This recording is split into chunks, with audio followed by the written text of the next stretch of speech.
Baik, Assalamualaikum warahmatullahi wabarakatuh. Perkenalkan, nama saya Amicia Dwirianti dengan nomor NIM 18720500094 dari Program Studi Pendidikan Ekonomi Universitas Pancasakti Bekasi dengan Fakultas Pendidikan.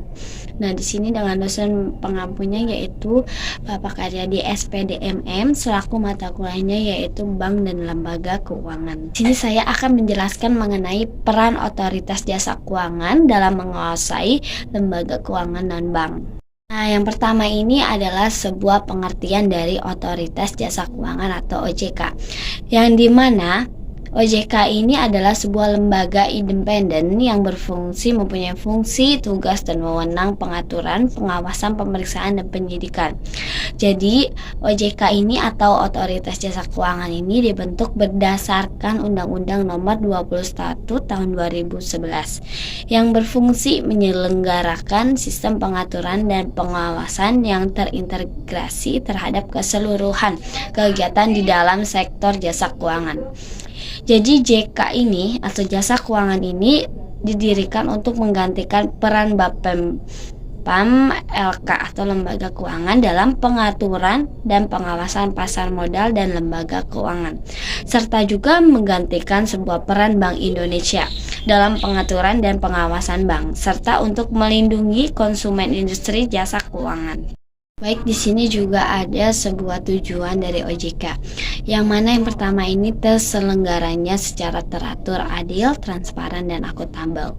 Yang kedua, mampu mewujudkan sistem keuangan yang tumbuh secara berkelanjutan dan stabil.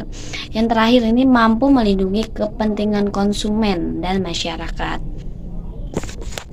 Nah, dengan adanya sebuah tujuan dari OJK ini, dengan tujuannya itu kita keseluruhan kegiatan dalam sektor keuangan ini akan dibentuk dengan secara keseluruhan dan akan menjadi sebuah kepentingan bersama.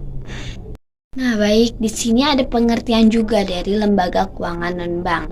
Nah, jadi lembaga keuangan non-bank ini adalah badan usaha atau lembaga yang memiliki sebuah aktivitas yang terkaitan dengan keuangan yang secara langsung maupun tidak, yang mengumpulkan dana masyarakat. Nah, baik, di sini dari lembaga keuangan non-bank ini atau non-depository dikelompokkan menjadi 3 jenis, yang dimana itu ada sebuah lembaga keuangan kontraktual. Yang dimaksudnya ini kontraktual ini adalah sebuah lembaga yang fokus dalam kegiatan operasinya untuk menarik sebuah dana dari masyarakat dengan menawarkan sebuah kontrak. Nah, contohnya ini dari lembaga ini adalah keuangan jenis adalah polis asuransi dan pengolahan dana pensiun. Yang kedua ini ada lembaga keuangan investasi, yang dimana salah satu contohnya ini adalah perusahaan efek dan reksadana. Nah, yang terakhir ini ada sebuah lembaga keuangan pembiayaan. Maksudnya ini adalah lembaga yang menawarkan jasa pembiayaan sewa guna usaha, pembiayaan konsumen, dan kartu kredit. Nah, contohnya sebagai besar kayak misalkan dari lembaga pembiayaan ini perusahaan modal Venturi dan juga perusahaan pembiayaan. Itulah sebuah penjelasan mengenai dari lembaga keuangan non-bank atau non-depository yang dikelompokkan menjadi 3 jenis. Nah, di sini juga ada sebuah jenis-jenis dari non-bank. Yang pertama ini ada pasar modal. Apa sih maksud dari pasar modal ini? Nah, pasar modal ini adalah pasar keuangan, tempat bertemunya pihak yang membutuhkan dana jangka panjang dengan pihak yang membutuhkan sarana investasi. Apa sih manfaatnya dari pasar modal ini? Nah, dari manfaatnya ini ada sebagai sumber pembiayaan. Pembiayaan ini adalah pengusaha dapat meminjam kepada masyarakat melalui obligasi atau saham. Nah, yang kedua ini ada sebagai sarana investasi masyarakat. Yang ketiga sebagai sarana bagi masyarakat untuk ikut memiliki perusahaan.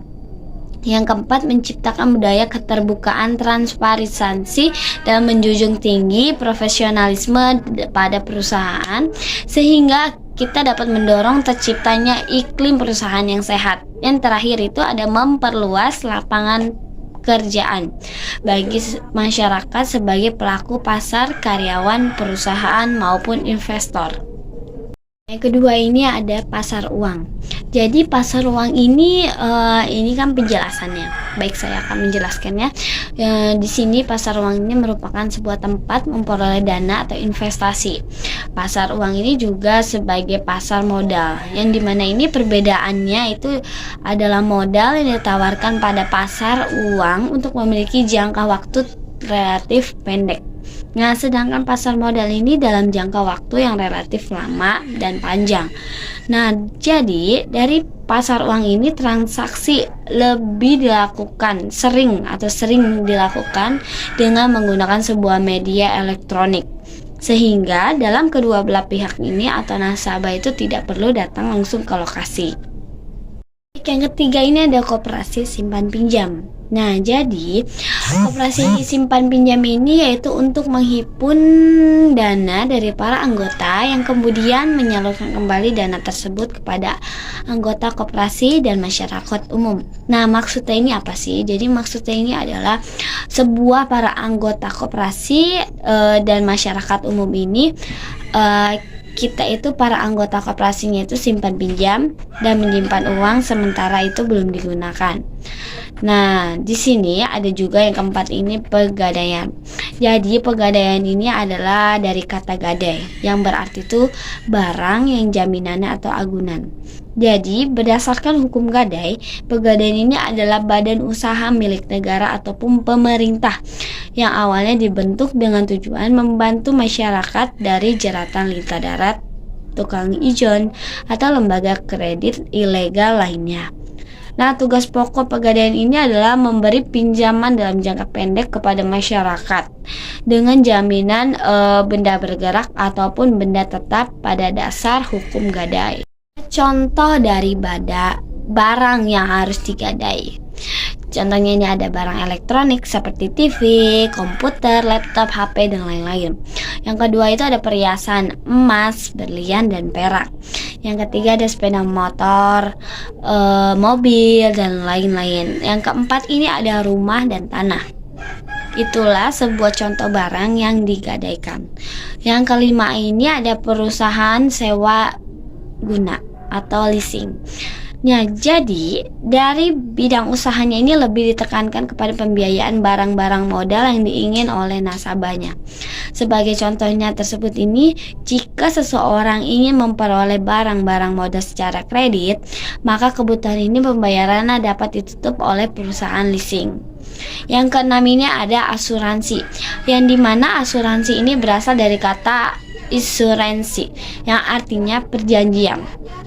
Nah, maksudnya ini apa? Dari perjanjian ini adalah antara penanggung atau asuransi sebagai pihak pertama menanggung resiko kepada tertanggung pihak kedua belah pihak apabila terjadinya suatu peristiwa dan pihak kedua harus membayar premi.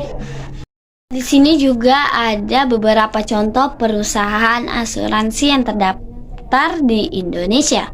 Yang pertama ada asuransi jiwa Sinarmas, yang kedua ada asuransi jiwa Sarya, yang ketiga ada asuransi FWD Life di Indonesia, yang keempat asuransi Panindaci Life, yang terakhir ada asuransi Ice Life, dan lain-lain.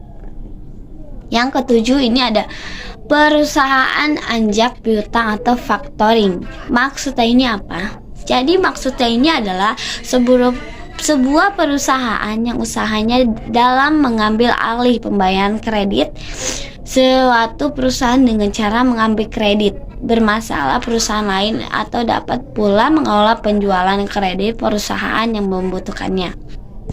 Kedelapan ini ada Ventura. Maksudnya Ventura ini adalah sebuah pembiayaan oleh perusahaan-perusahaan yang usahanya mengandung resiko yang tinggi. Nah, perusahaan ini adalah sebuah jenis relatif yang baru di Indonesia. Karena apa? Karena usahanya ini lebih banyak memberikan pembiayaan dalam bentuk kredit tanpa jaminan yang umum dan tidak dilayani oleh lembaga keuangan lainnya. Nah, selama ini kredit dengan jaminan sangat menyulitkan, memberatkan dan menghambatkan nasabah untuk memperoleh modal. Walaupun dewasa ini, pihak perbankan telah memperlunakan persyaratan untuk memperoleh sebuah kredit. Yang terakhir ini ada sebuah dana pensiun. Maksudnya ini adalah sebuah dana pensiun ini adalah merupakan perusahaan yang giat mengelola dana pensiun suatu perusahaan memberi kerja atau perusahaan itu sendiri. Nah, jadi dari penghimpunan dana pensiun ini melalui iuran yang dipotong dari gaji karyawan, kemudian dana yang terkumpul oleh dana pensiun ini diusahakanlah lagi dengan menginvestasikannya ke berbagai sektor yang menguntungkan. Baik, itulah yang bisa saya sampaikan. Kurang lebihnya mohon maaf. Wassalamualaikum warahmatullahi wabarakatuh.